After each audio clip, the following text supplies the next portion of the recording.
Hi guys, it's been a while. I just got back from running a lot of errands right after work, so let's get straight to it. So first I went to Kohl's. I needed to get a new, sorry, just behind the scenes here. I've been wanting to get a new food mixer, because whenever I make kimchi or any kind of sauce, a very thick sauce, I've been using my smoothie maker. So I haven't had like a legit real mixer ever, but it's been wearing off. I think I've been using it a lot, and it was only like $20 when we bought it. So it was only meant for smoothies though. So I didn't want to destroy that. So I'm gonna keep that for as long as possible. So I went out to Kohl's just to see what kind of deals they had on food mixers, and I think I scored a deal.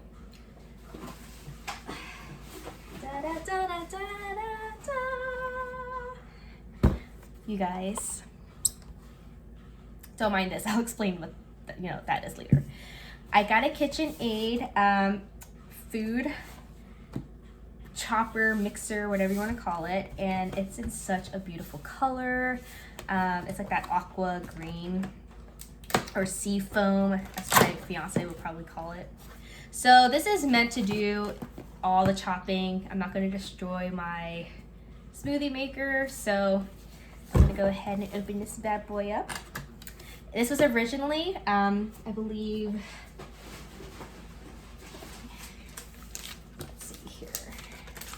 this was originally $55. I got it for $40.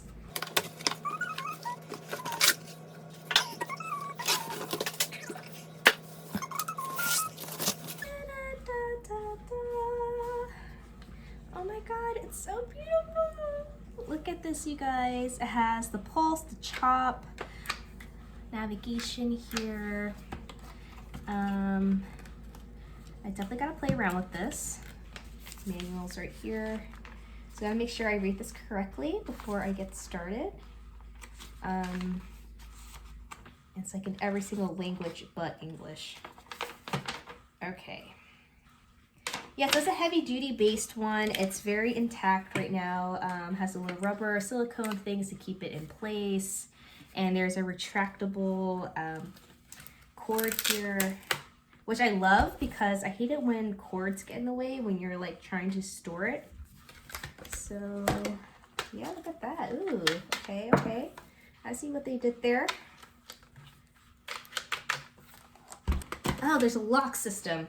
Okay, so this is, you are able to take this out too, I believe, but I'm not sure how. I will play around with this and figure it out, but there is a way to take this out. And I'll figure that out. Here's the blade, a lot sharper than what I had for sure. So super easy to just like break down to clean. So I really appreciate that. Okay, I think that's in lock mode. Yep. And then put your blade in. Yeah, and I don't want to do that. All right. So here is my new KitchenAid mixer chopper, and I'm excited to use this. Along with Kohl's, I saw these super cute stockings on sale. So these are $14.99, and they're like the nice knitted ones. I saw these mini stockings, and they were so adorable. But I guess realistically you couldn't put anything in it. So I got the letter T for TramStarr, and I got the letter C for my fiance, Calvin. And I'm so glad, got matching ones, but also it was on sale. So who doesn't love a good sale? So those were the things I purchased at Kohl's. All right, so I just stopped by the Asian store. I did say I was gonna make kimchi. I decided to make just a bigger batch of it this time, since I don't want to keep making it. It's quite a hassle. So this is the first cabbage I bought like a few days ago. So while I was at the store, I decided to just go ahead and buy another one. since it was on sale. Here's our bad guy here. Alright. So I'm going to make 2 batches, or a very big batch of kimchi, just so that I can have it for the winter. It's probably going to only last for like a month, but it'll just be less work to do later. So since I have a very big round of kimchi that I'm going to make, I bought this very big pink bucket, and I'm going to, once I chop up all of the cabbage, I'm going to soak it in here with the salt water bath, and it's a lot bigger, so I don't have to cram or do 2 rounds of it. So everything's going to soak in this bucket today, and I'm going to show you in a few minutes just how I make kimchi again with my new food chopper. So then I also bought some green onions, one of the main ingredients for kimchi. I bought some salad, some cilantro, fresh cilantro since it was on sale, like 79 cents a batch here. Doesn't that look beautiful? Then I bought some silken tofu. I'm gonna make some spicy Korean soup sometime next week or this week. And my most excited purchase is this pot here, the ceramic bowl. It's so beautiful. I've always wanted one of these, and it's a legit Korean brand. And this was $8.99, which is not bad. If you heat it on the stove itself, it stays hot even when you take it off the heat. So I want to make like a Korean soup with this. So this is a very good purchase. I can even make like not clay pot, but some like rice in here too if I want it. But this is going to be for soups. All right, and that's today's shopping haul. So first things first, I have to chop up the cabbage so I can wash them properly, make sure there's no, bad leaves in there. So I want to get all the freshness, or keep all the freshness, and get rid of all the bad leaves. So I kind of accidentally left this out for a little bit, so I'm just going to get rid of the ugly wilted leaves, as you can see here. It's very wilted. So let me go ahead and trim this bad boy up. Cut them into the pieces that we need, and we should be good. Actually, that's fine.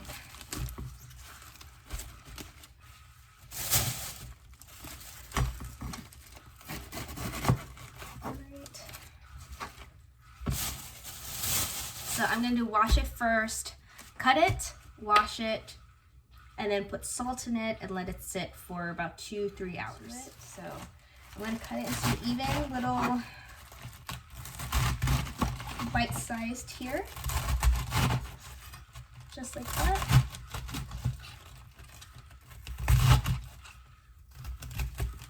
Okay, my other chopping board is in the dishwasher, so I have to use this little one. But then everything goes into this bucket. This one's beautiful. All right, on to my second cabbage. This one's a little bit smaller, so it should be easier to cut.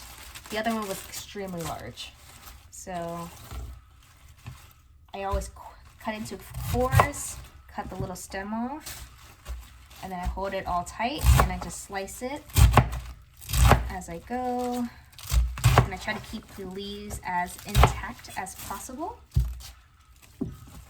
That way I can just throw it into the bucket. And this bucket is so great. Look at all of this, guys. It's going to turn into some amazing fermented kimchi. And I love making it. It's just a very long process. This can take up, like, if you're making a lot, I feel like this would take up the whole day. Because you're waiting for the bath, the salt bath. You are rinsing it. And then you have to rub the seasoning all over it, or the sauce. But the end product is so worth it. All right, so I just finished chopping everything, and this is our beautiful bucket of cabbage. It's so pretty. I love the color of it.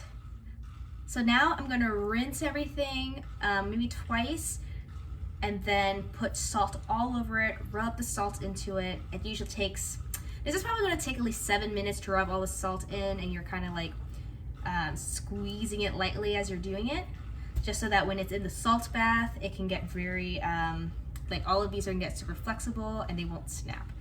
So let's move on to step 2. All right, so now I've rinsed everything twice here. Very heavy load now that there's some water. I'm going to use about 1.5 cups of coarse salt, or what I like to call these, it's very like crystallized salt here. It's not fine at all. You want something a little bit harder.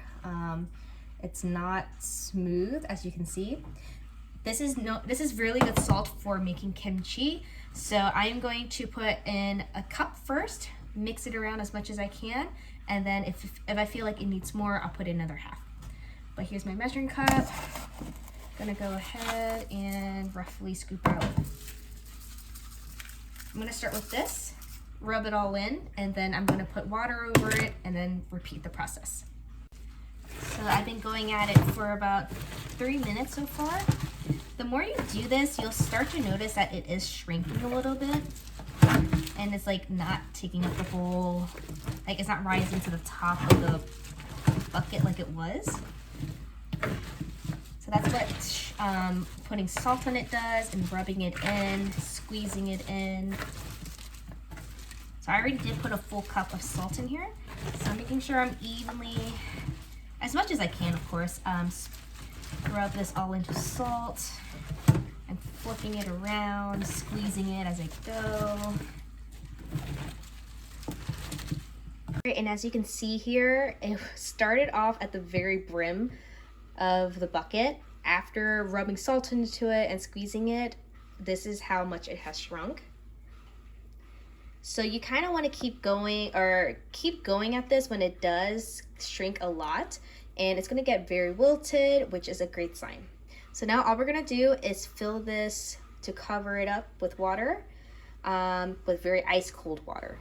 That's how it's going to be nice and crispy when we do eat the kimchi. So just going to let the water run until it gets to the top, enough to cover it. So now that everything is covered, let me go get, actually no, she's fine. So what I'm gonna do is cover this bad boy up, and I'm gonna try to keep it as submerged as possible. So I have this plate here. I'm just going to place it on top. That way it stays submerged in the salt water. And this plate is perfect. This is thanks to my mother-in-law. Thank you, Mama. So let me make sure this other one slipped out. Okay, so you're gonna let it sit for at least an hour and a half, at least. I'm gonna play around with this or come back to it after I cook dinner. So that's gonna be like another 4 hours. So I will show you how to make the sauce for the kimchi, and then we'll enter step 3, which is the seasoning. All right, so this is after 4 hours in the salt bath. And as you can see here, it's very flexible now. So 2 cabbages got me this much. This is squeezed out, all the water's draining, and now it's time to prep the seasoning.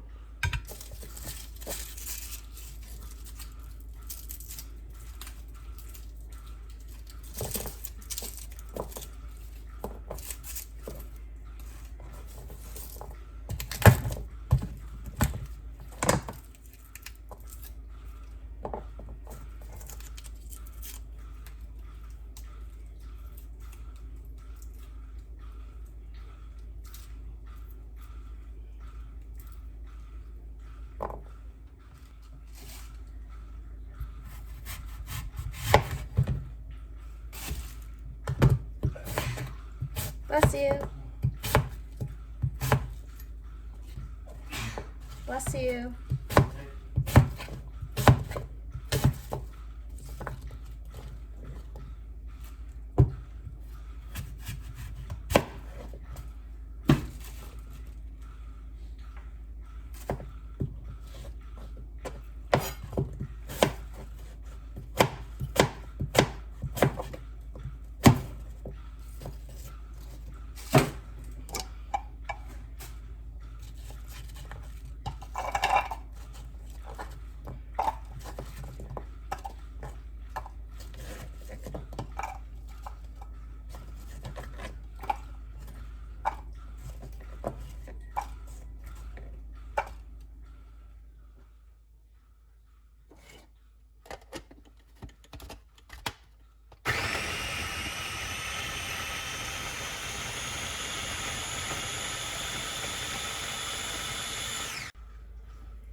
it's so spicy.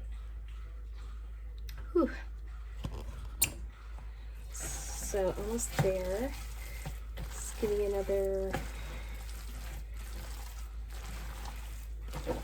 flip around. Make sure everything is coated.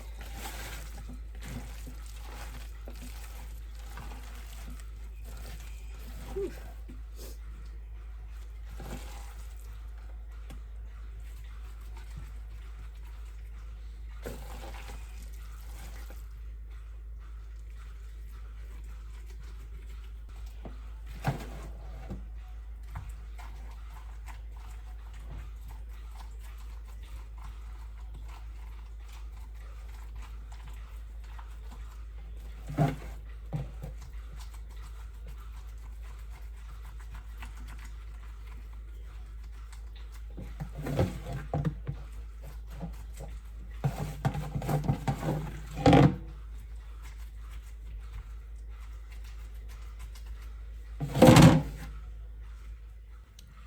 Kimchi is done.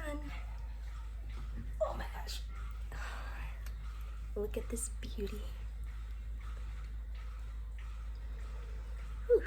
So this will be ready to eat in 2 to 3 days.